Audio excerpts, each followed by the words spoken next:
जी students, last time हमने पढ़ा था मोमेंट ऑफ इनर्शिया।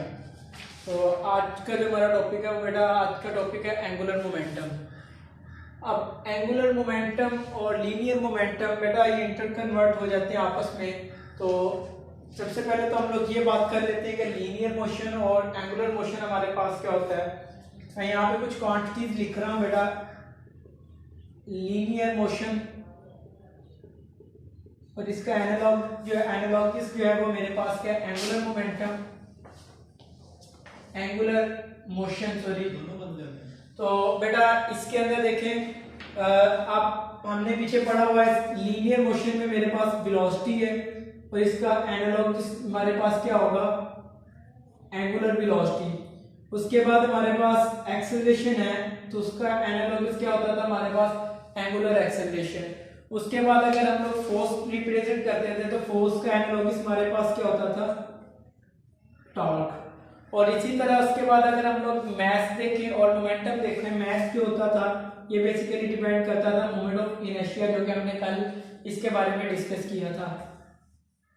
बेटा फिर भी उसमें से कोई क्वेश्चन हो तो आप कमेंट सेक्शन में या मुझे इनबॉक्स कर सकते हो, पूछ सकते हो कोई भी क्वेश्चन है। उसके बाद जो आज का हमारा टॉपिक है एंगुलर मोमेंटम। बेटा P जो है वो जो कि हम लोग आज तक पढ़ते आ रहे हैं, P equal to mv product of mass and velocity, जो कि लीनियर मोमेंटम होता है। इसका एनालॉगस क्या होगा ये हमने आज डिस्कस करना है। यहाँ पे मैंने क्वेश्चन मार्क्स बनाया बेटा, इसका आप जब मैं डिटेल में आपको बताऊंगा उसके बाद हम डिस्कस करेंगे। अब यहाँ पे जो इम्पोर्टेंट बात समझने वाली है बेटा, मैं कोई भी एक रिजिड रॉड लेता हूँ। लेट्स सपोज ये मेरे पास रिजिड रॉड है, इसका सेंटर मेरे पास ये है, सेंटर ऑफ मास इसका क्या है बेटा, ये है।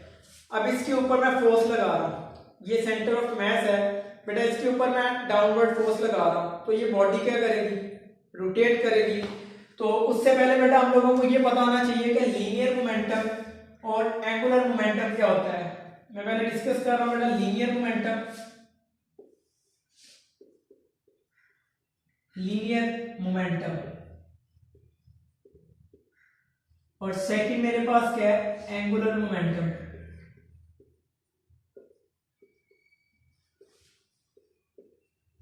बेटा लीनियर मोमेंटम मेरे पास क्या होती है, क्वांटिटी ऑफ मोशन। ये मेरे पास एंगुलर मोमेंटम क्या होता है, क्वांटिटी ऑफ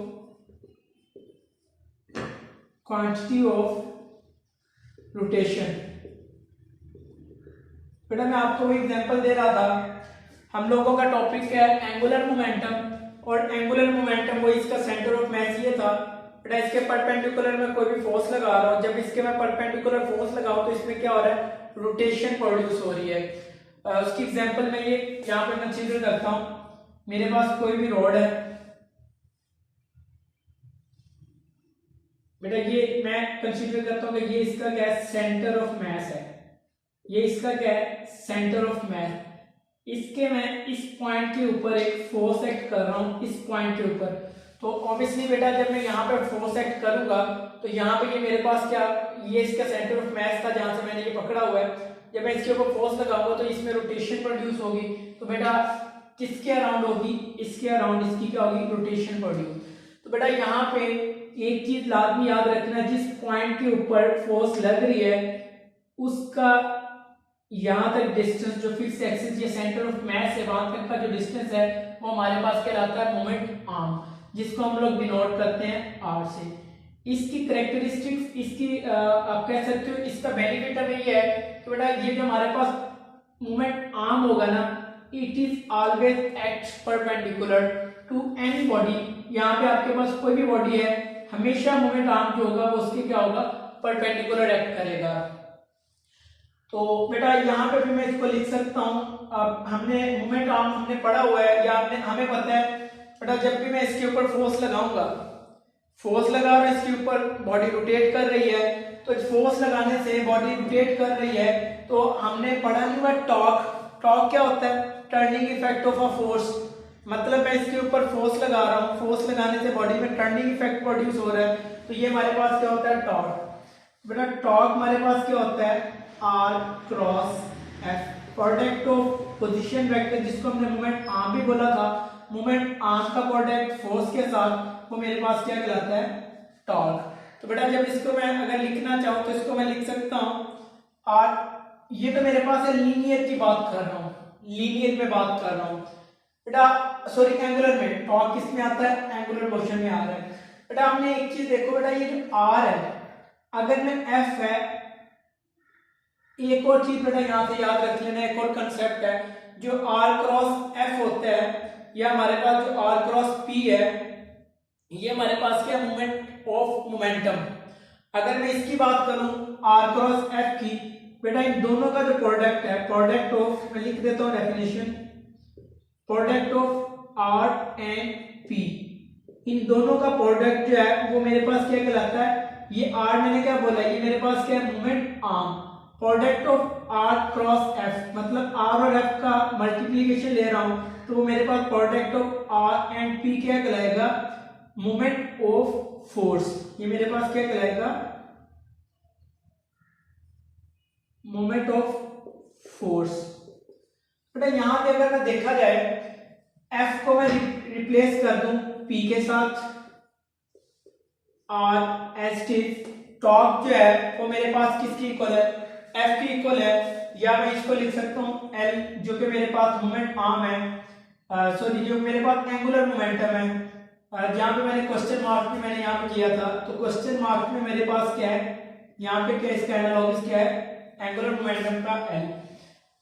हाँ बेटा जैसे यहाँ पे मैंने बोला product of moment arm and force, r cross F का प्रोडक्ट जो है वो मेरे पास कहलाता है moment of force.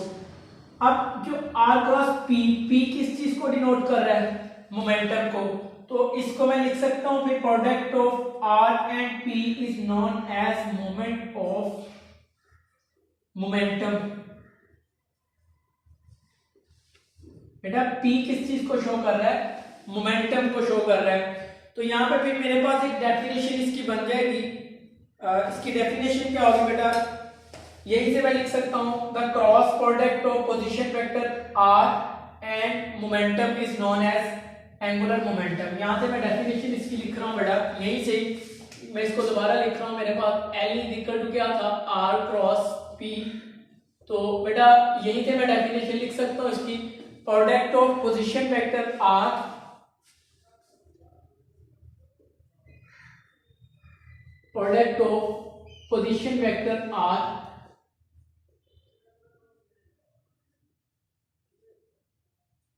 Position vector r and moment p, मेरे पास क्या था, momentum, and momentum p, this is known as angular momentum. बेटा इसकी बाय मैथमेटिकल डेफिनेशन मैंने बता दी है। एक चीज मैंने आपको बेटा बोली थी, यहाँ पे जो हमेशा मेरे पास जो इस मोमेंट आर्म का जो पोजीशन, जो हमारे पास मोमेंट आर्म है, ये हमेशा जहां पे जिस बॉडी के ऊपर फोर्स लग रही है उसके हिसाब से परपेंडिकुलर होगा। अगर फोर्स के परपेंडिकुलर नहीं है तो इसके कंपोनेंट्स के परपेंडिकुलर लाजमी होगा। तो बेटा ये चीज जो है आगे चलकर हम लोग प्रूव भी करते हैं कि ये हमारे पास किस तरह से r cross p L is equal to r cross p angular momentum जो कहलाता है, ये किस तरह से हमारे पास आता है। तो बेटा उसके बाद अगर इस चीज को मैं ओपन करके लिखना चाहूं बेटा, एल इज इक्वल टू, हमें पता है सेकंड चैप्टर में हमने क्रॉस प्रोडक्ट की प्रॉपर्टीज में देखा था, तो वो मेरे पास क्या बन जाएगा, r p sine of theta. तो बेटा यहाँ पे मैं लिखता हूँ कि जो मेरे पास एंगल है वो मेरे पास 90 का बन रहा है।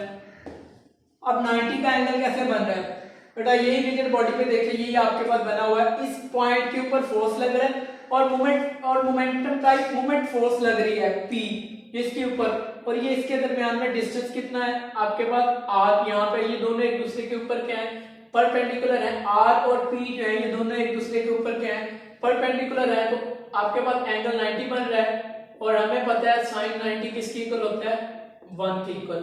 बेटा यहाँ पे मैं लिख सकता हूँ आर पी एंगल, ये थीटा है, थीटा की जगह पे 90 और साइन 90 1 होता है, तो मैं लिख सकता हूँ आर पी साइन 90 क्या है, 1 है।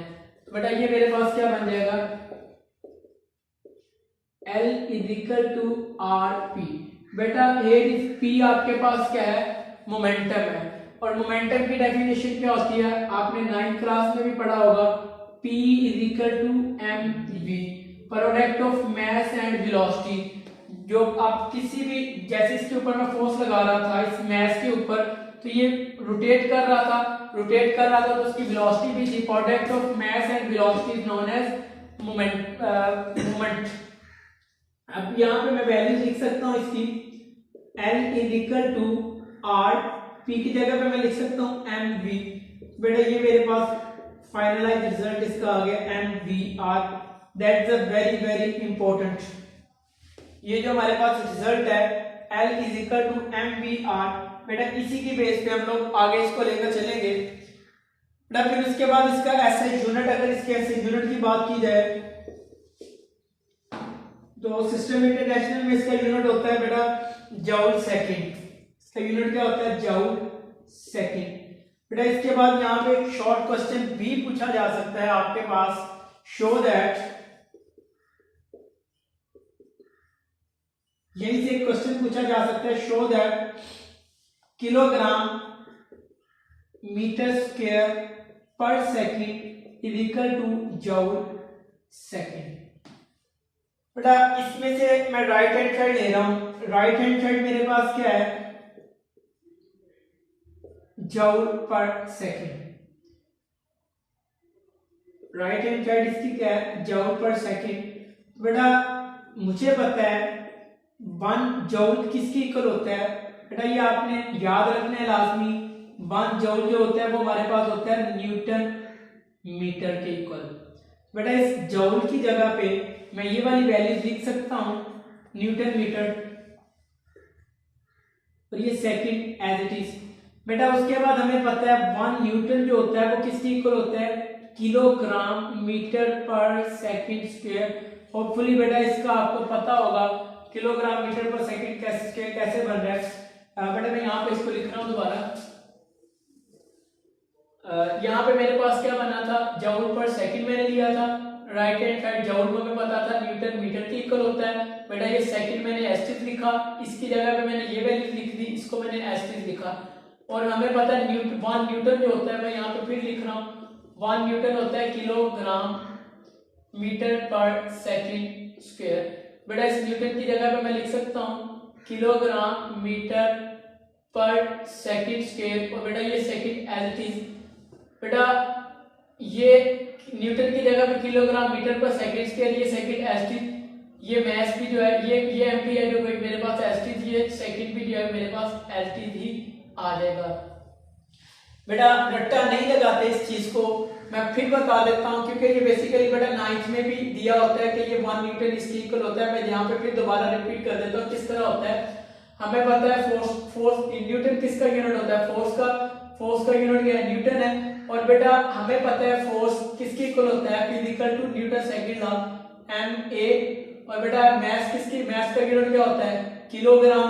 एक्सेलरेशन का यूनिट क्या होता है, मीटर पर सेकंड स्क्वायर। अब एक्सेलरेशन का नहीं पता होगा आपको, बेटा एक्सेलरेशन किसके इक्वल होता है, rate of change of velocity with respect to time. यहाँ पे फिर वही क्वेश्चन, बेटा वेलोसिटी का नहीं पता होगा।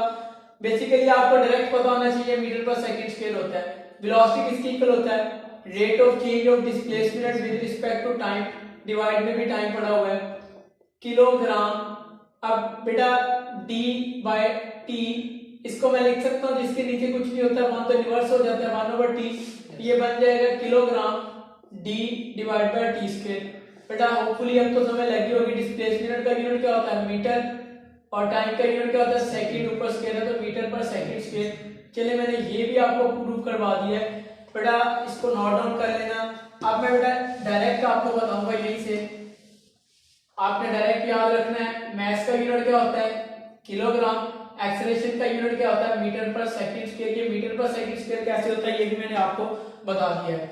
बेटा अब यहाँ पे होपफुली क्या समझ लगी होगी कि 1 न्यूटन जो होता है वो किलोग्राम मीटर पर सेकंड स्क्वायर के इक्वल होता है। अब यहाँ पे देखिए बेटा एस से कट जाएगा, पीछे रिमेनिंग मेरे पास क्या बन जाएगा, किलोग्राम।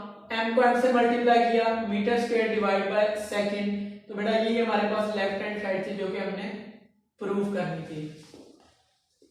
बेटा यहाँ तक आपको क्लियर हो गया होगा। इसके बाद हम लोग स्टार्ट करते हैं जो मैंने आपको बोला था बेटा ये प्रूफ किस तरह आता है R क्रॉस P, इसका प्रूफ डिस्कस करते हैं हम अब।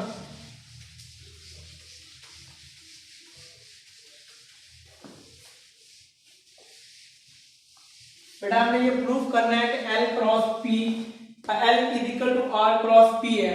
उसके लिए मैं कंसीडर करता हूं कोई भी मेरे पास 3D के अंदर हमें पता क्या होता है 3 डायमेंशन के अंदर। लेट्स सपोज ये मेरे पास x एक्सिस है, ये मेरे पास y एक्सिस है, ये मेरे पास z एक्सिस है। ये ना हो कि आप बेटा कंफ्यूज हो जाओ, ये आप एक्सिस को रोटेशन करते हो कहीं पे भी आपने हमेशा इसको ही x बोला होगा, इसको y बोला होगा, इसको z। ये लाजमी नहीं है बेटा x y z, आप किसी चीज को भी बोल सकते हो। तो मैं लेट्स सपोज मैं कहता हूं कि इस यहाँ पे कोई भी मेरे पास पॉइंट P है,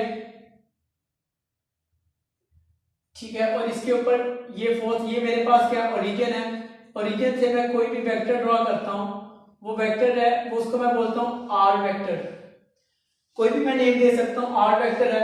बेटा ये मेरे पास क्या मोमेंट है, मोमेंटम है मेरे पास P। अब अगर इसके मैं परपेंडिकुलर ड्रॉ करना चाहूं, बेटा ये है, ये मेरे पास मोमेंटम है, इसके परपेंडिकुलर ड्रॉ करना चाहूं, बेटा एक मेरे पास परपेंडिकुलर इसका ये होगा, एक मेरे पास एक्स एक्सिस होगा, एक मेरे पास वाई एक्सिस होगा। तो यहाँ पे मैं वही बात कर रहा हूँ बेटा, इसका मैं एक मेरे पास पी एक्स है क्योंकि ये मैं एक्स एक्सिस के राउंड है, और ये मेरे पास एक मैं यहाँ पे इसके परपेंडिकुलर ड्रॉ कर रहा हूँ, वो मेरे पास क्या होगा पी वाई। बेटा उसी तरह ही है, ये मैं यहाँ पे बता देता हूँ कि मेरे पास कोई भी वेक्टर है, ये मेरे पास लेट्स सपोज ए वेक्टर है, इसका परपेंडिकुलर ड्रॉ करूँ यहाँ पे एक्स एक्सिस के ऊपर, तो ये मेरे पास क्या बनता था ए एक्स। अगर इसके y के ऊपर करूं तो ये मेरे पास क्या बनता था ए वाई। तो हम लोग यहाँ पे रिप्रेजेंट करने की बजाय यहाँ पे रिप्रेजेंट कर सकते थे। ये मैंने सेकंड चैप्टर में डिटेल में आप लोगों को बताया, तो यही काम मैंने यहाँ पे किया हुआ है। बेटा मैंने आपको यहाँ पे एक चीज बोली थी कि जब भी हम लोग इसको प्रूव करेंगे तो मैंने एक चीज यहाँ पे बोली थी स्टार्ट में बेटा, आर है मोमेंट आर्म की एक खसूसियत ये है कि ये हमेशा परपेंडिकुलर होता है। अब यहाँ पे देखो मोमेंटम के तो परपेंडिकुलर नहीं है, ना ये अलोंग एक्स एक्सिस के परपेंडिकुलर है, तो मुझे यहाँ पे नजर आ रहा है ये परपेंडिकुलर किसके आ रहा है आर, और ये पी जो अलोंग वाई एक्सिस है उसके परपेंडिकुलर ये शो हो रहा है मेरे पास।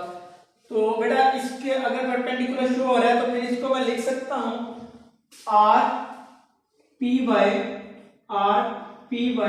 हमें पता है वाई एक्सिस के अलोंग है, तो बेटा इसको मैं लिख सकता हूं साइन थीटा, और मैं कंसीडर करता हूं कि ये अलोंग जी एक्सिस है, या अलोंग किसी भी एक्सिस के मैं कंसीडर करता हूं जी एक्सिस है, तो जी एक्सिस है तो यहाँ पे मेरे पास क्या है के यूनिट वेक्टर है।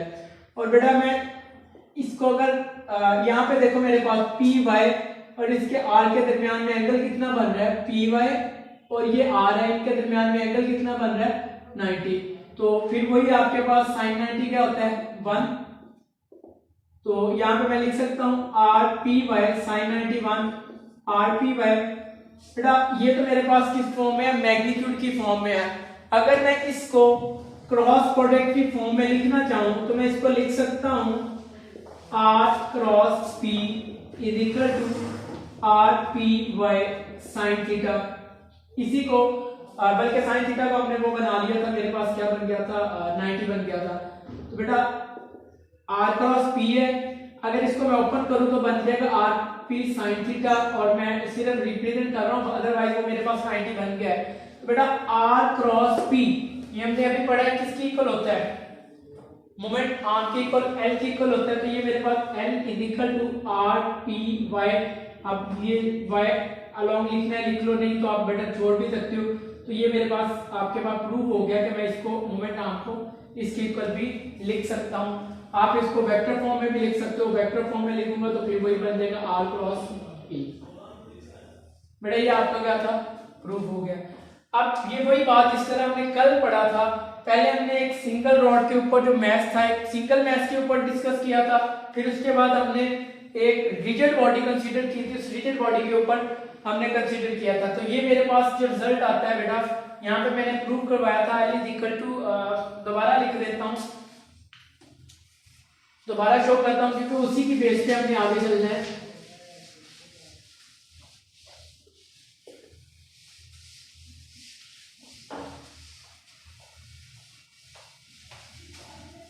बेटा हमारे पास आता था बेटा आई थिंक टाइम आपका कंज्यूम हो गया है, तो चलिए कल को हम रिजिड बॉडी के ऊपर स्टार्ट करेंगे। तो उसके बाद हम लोग रिजिड बॉडी का स्टार्ट करेंगे कल से। तो फिर मैं कहूंगा कि बेटा यहाँ से आप लोगों को नहीं समझ लगी कि आप कमेंट सेक्शन में दोबारा पूछ सकते हैं, इनबॉक्स मुझे कर सकते हैं बेटा। तो मैं फिर वहीं से आपका दोबारा लेक्चर स्टार्ट कर लूंगा। ओके बेटा, अपना ख्याल रखिएगा। अल्लाह हाफिज।